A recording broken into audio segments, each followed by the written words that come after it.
এই যে দেখুন বন্ধুরা, কতটা লোভনীয় একটা রান্না। তো এই রান্নাটা আমি কিভাবে করেছি, মুরগির মাংসের রেসিপিটা আপনারাও দেখে নিন। নমস্কার বন্ধুরা, স্বাগতম গৃহিণী রান্নাবান্না চ্যানেলে। তো আজকে আমি মুরগির মাংস রান্না করব গ্রাম্য পদ্ধতিতে। তার জন্য এখানে মাংসটা ধুয়ে রেখেছি, এখানে আলু একটু সেদ্ধ করে নিয়েছি, আর বাটা মশলা রান্না করব। তার জন্য পেঁয়াজ বাটা নিয়েছি, আদা রসুন জিরা বাটা নিয়েছি, টমেটো কুচি নিয়েছি। তো এখন আমি আলুগুলো ভেজে নেব। সরিষা তেল, ভাপানো আলু,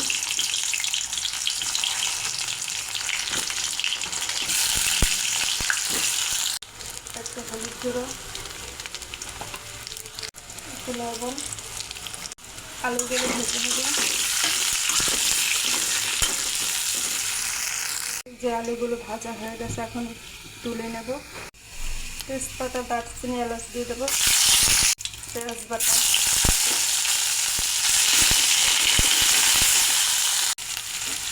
আদা রসুন বাটা,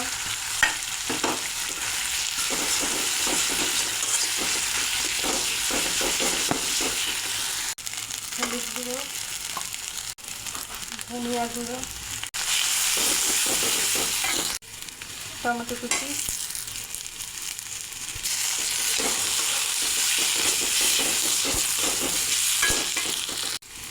শুকনো মরিচ বাটা,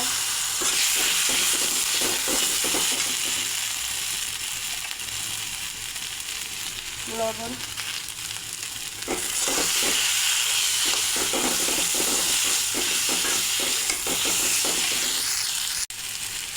একটু জল দিয়ে দেবো। মশলাটা একটু কষিয়ে নেব। মশলা কষানো হয়ে গেছে, এখন মাংস দিয়ে দেবো।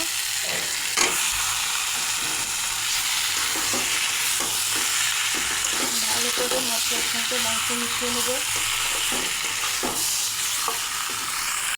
ঢাকনা দিয়ে ঢেকে ভালো করে কষিয়ে নেব। এই যে দেখুন কত সুন্দর কষানো হয়ে গেছে। এখন ভেজে রাখা আলুগুলো দিয়ে দেবো।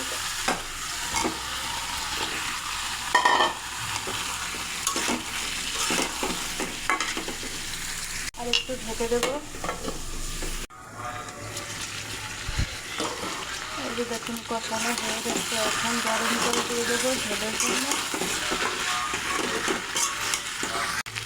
গরম জল।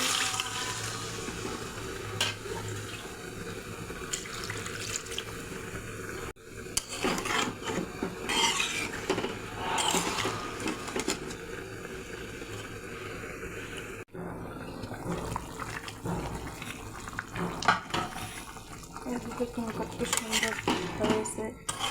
এখন আমি এটা নামিয়ে ফোড়ন করে নেব।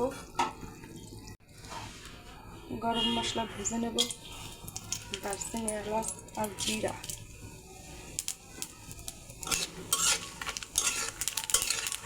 এগুলি এখন বেটে নেব।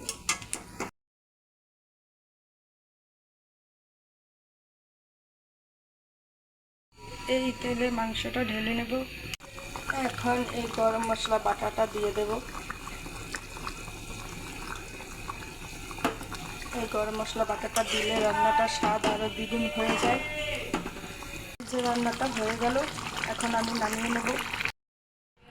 এই যে দেখুন বন্ধুরা, দেখতে কতটা লোভনীয় হয়েছে আর কত সুন্দর একটা রং এসেছে বাটা মশলার কারণে। তা আপনারা এইভাবে রান্না করে খেয়ে দেখবেন, দারুণ লাগে। তো কেমন লাগলো কমেন্ট করে জানাবেন, আর পারলে চ্যানেলটি সাবস্ক্রাইব করে পাশে থাকবেন, লাইক শেয়ার করে দিবেন। তো সবাই ভালো থাকুন, সুস্থ থাকুন, নমস্কার।